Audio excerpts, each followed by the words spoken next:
শ্রীদেবীতে অনুপ্রাণিত ইধিকা পাল। দুই বাংলার জনপ্রিয় নায়িকা ইধিকা পাল আরশাদ আদনান প্রযোজিত ও হিমেল আশরাফ পরিচালিত প্রিয়তমা সিনেমায় অভিনয়ের মধ্য দিয়ে চলচ্চিত্রে বাংলাদেশে প্রথম অভিষেক হয় তার। বিপরীতে ছিলেন বাংলাদেশের সুপারস্টার শাকিব খান। এরপর কলকাতায় ইধিকা অভিনীত খাদান মুক্তি পায়।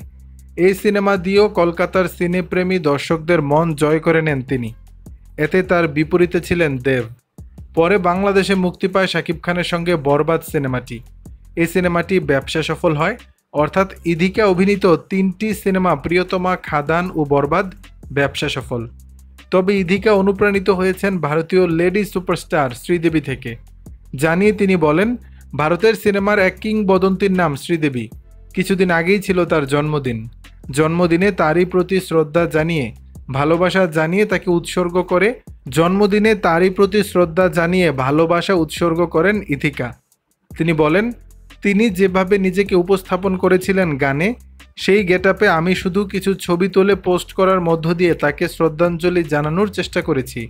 তিনি সবসময় আমার মনে আছেন, কারণ তিনিই আমার অভিনয়ের সবচেয়ে বড় অনুপ্রেরণা। জানি তার মতো হওয়া কোনোদিনও সম্ভব নয়, কারণ তিনি অদ্বিতীয়া।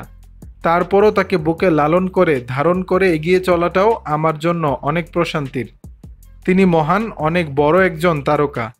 যদি তিনি বেঁচে থাকতেন আর যদি কোনো সিনেমায় তার সঙ্গে একটি দৃশ্যের যদি অভিনয় করার সুযোগ পেতাম, সেটাই হতো আমার জীবনের সবচেয়ে বড় প্রাপ্তি। আমার প্রিয় এই মহান শিল্পীর আত্মার শান্তি কামনা করছি।